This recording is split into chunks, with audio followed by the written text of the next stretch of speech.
Apa hukum suami yang selalu menyakitkan hati istri? Ini bukan bertanya, dia nak cerita je. Bila suami puan selalu cakap kasar, sumpah serapah, hamun, caci maki, tumbuk tinju, pukul, muka biru, kaki patah, maka jangan pertahankan, kerana hidup hanya sekali. Buatlah untuk beribadah kepada Allah. Sudahlah di dunia susah, di akhirat neraka jahanam. Pikir baik-baik. Maka mengadulah kepada wali. Wali puan ada 6: ayah, datuk, abang, adik lelaki, abang ayah, adik ayah. 6. 6-6-nya tak ada, dah habis kena tsunami semua. Report ke mahkamah syariah. Ada hakim kita di Sabah. Nanti hakim panggil dia, laki Fir'aun, sini. Jangan diam. Kenapa bodoh? Kenapa tak bangkit? Kenapa tak melawat? Ini banyak perempuan dibodoh-bodoh oleh lelaki. Awak istri saya, surga awak di bawah tapak kaki saya. Ini bukan ajaran Islam. Perempuan diberikan kehormatan oleh Islam. Perempuan bukan budak hamba sahaya. Perempuan dalam Al-Quran disebut sebagai hunna libasul lakum wa antum libasul lahun. Perempuan adalah pakaian. Macam mana pakaian? Pakaian yang menutup diri. Abdul Somad berani bagi tazkirah ini karena pakaian. Ada sorban, ada ya. Perempuan yang menutup dia. Dalam hadis pula perempuan itu dikatakan khuliqatil mar'atu min dhila. Perempuan itu dari dhila, tulang rusuk yang bengkok. Di balik tulang rusuk ini ada jantung berdegup. Mana yang lebih hebat? Mana yang lebih kuat? Jantungnya apa tulangnya? Tulangnya. Kalau tak ada tulang, hancurlah jantung. Jantung hari ini terjaga. Bila ada aksiden, lalu kemudian orang jatuh, maka jantung dia tak luka sebab ada tulang. Maka perempuan dari tulang yang bengkok, tulang itulah yang menjaga. Tapi jangan silap, tulang ni bengkok. Idza akhadta aqamtaha kasartaha. Kalau kau paksa dia nak lurus, dia akan patah. Tapi kalau kau peturutkan, dia pula bengkok. Maka banyak lelaki yang mempeturutkan perempuan ni lelaki bengkok. Oleh sebab itu maka perempuan jangan sampai mahu dicaci maki, disumpah serapah. Ini tak betul. Dia mesti diingatkan tentang lelaki. Maaf, ini masalah fiqh, mungkin tak beradab, tapi saya bacakan jugalah. Haid tak tentu. Selang beberapa hari berhenti, lepas tu datang lagi. Haid paling lama 15 hari. Lebih daripada 15 hari namanya istihadah. Bila dah sampai 15 hari mandi macam biasa, hadas besar, lepas itu tetap sembahyang. Maaf cakap, jangan berwudu sebelum azan. Bila nak sembahyang lepas azan, Allahu Akbar, Allahu Akbar, bersihkan, barulah berwudu. Menetes dalam solat ma'fu'an, dimaafkan. Tetap boleh puasa sunat. Tak ada larangan. Sama macam orang luka. Beza dia luka orang di tangan, luka dia di dalam. Maka namanya istihadah. 15 hari lebih. Yang biasa 7 hari, maka jaga 7 hari.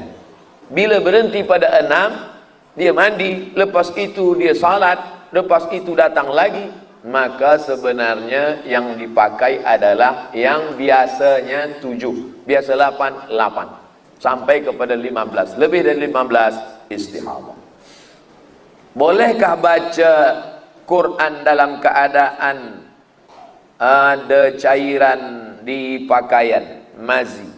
Baca Quran tidak mesti ada syarat taharah pada pakaian. Tapi kalau pakaiannya suci, afdal. Jadi kalau pakaian dia kotor, dia baca Quran, sah. Tapi dia berwuduk. La yamassuhu illal mutahharun. Tak boleh baca Quran kalau tak suci, ambil wuduk. Tapi pakaian paling afdal, eloknya suci. Bagaimana nafkah istri yang bekerja untuk membantu suami, tapi nafkah yang dia dapat kadang ada, kadang tidak. Bagaimana nafkah istri yang bekerja untuk bantu suami, tapi nafkah yang dia dapat kadang ada kadang tidak. Yang dapat kadang ada kadang tidak ni istrinya apa suami? Perempuan ada 5 hak. 5 hak perempuan, kewajiban lelaki. Pertama, makan. Kedua, pakaian. Ketiga, rumah. Keempat, pendidikan. Kelima, perhatian. Perempuan perlu diperhatikan, perlu dipuji. Perempuan tak ingat apa isi cakap, yang dia ingat adalah kata-kata yang dipakai.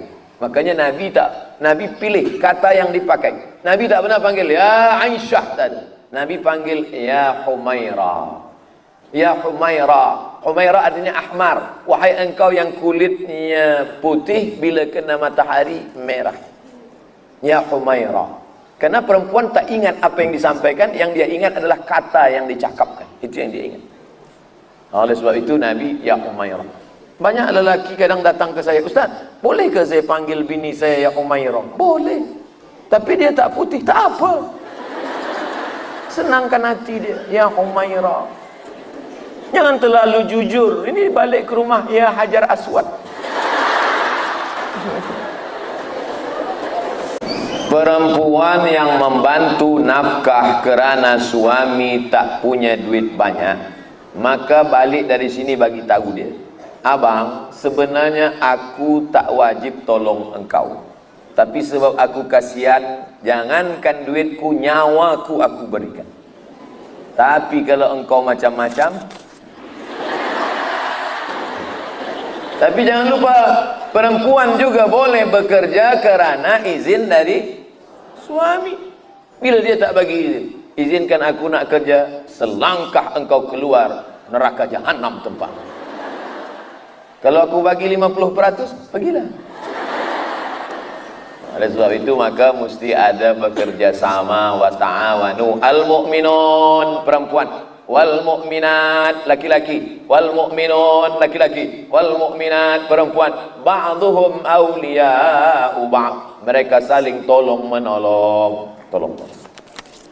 Saya nak minta Ustaz doakan kesihatan ibu saya, boleh mengidap kanser. Nanti di akhir majlis kita sama-sama doakan semua, mudah-mudahan Allah berikan kesihatan, Allah bagi anak soleh-solehah, penghafal Quran, dijauhkan dari segala musibah. Nanti di akhir majlis kita sama berdoa.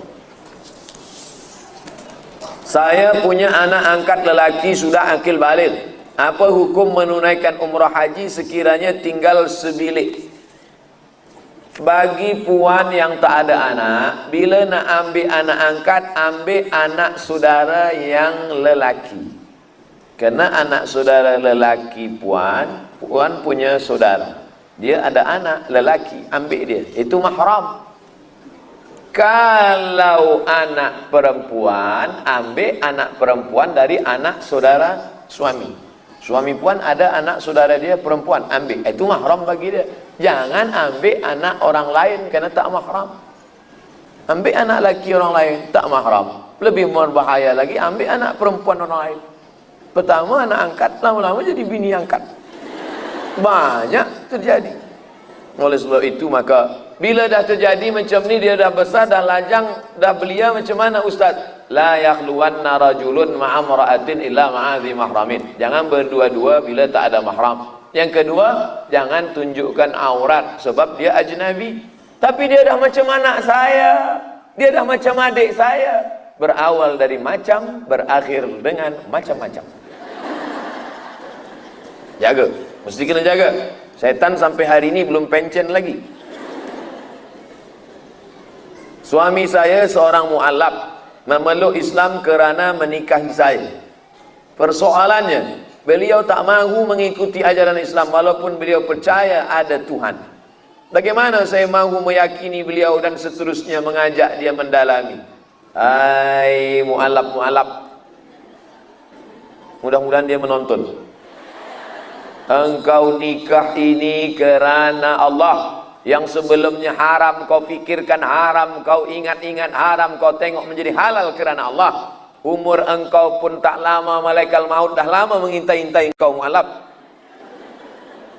engkau akan mati dimakan cacing tanah, hartamu tinggal, duniamu tinggal, maka yang kau bawa menghadap Allah adalah syahadat la ilaha illallah Muhammad Rasulullah. Salat engkau, ibadah engkau, taubat kepada Allah Subhanahu wa taala. Adapun perempuan yang sudah punya suami mualaf, sabar. Yang kedua Ustaz, sabar. Yang ketiga Ustaz, sabar. Berdoa tiap-tiap malam. Sedangkan Asiyah sabar lakinya Fir'aun, apalagi cuma laki mualaf. Sabar.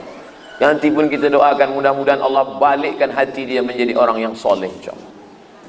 Susahkah Allah membalikkan hati orang yang tak sembahyang menjadi sembahyang? Mudah. Innama amruhu idza arada syai'an ayakula lahu kun fayakun. Senang aja Allah nak balikkan. Lalu kenapa Allah tak buat suami saya taat? Ujian. Ada orang ujian imannya sakit, ada orang ujian imannya susah. Puan diuji Allah dengan satu mu'allaf. Maka bila sabar dapat hidayah dia dah bersyahadat saja sudah lebih baik daripada seekor unta yang merah. Kata Nabi, ayyahdiyallahu bika rajulan wahidan. Satu orang dapat hidayah kerana engkau, khairum min humurin na'am. Lebih baik daripada engkau memiliki seekor unta yang merah. Abdul Somad, belum ada orang dapat hidayah kerana mulut dia, kerana dia bagi tazkirah pada orang memang sudah dapat hidayah. Tapi puan yang menikah, sebab puanlah dia bersyahadat, tinggal lagi mengajak dia sembahyang, mengajak dia, ajak dia ziarah kubur. Bang, ni nak bulan puasa kita ziarah makam mak ya. Bang, bang nanti kalau mati macam ni lah bang.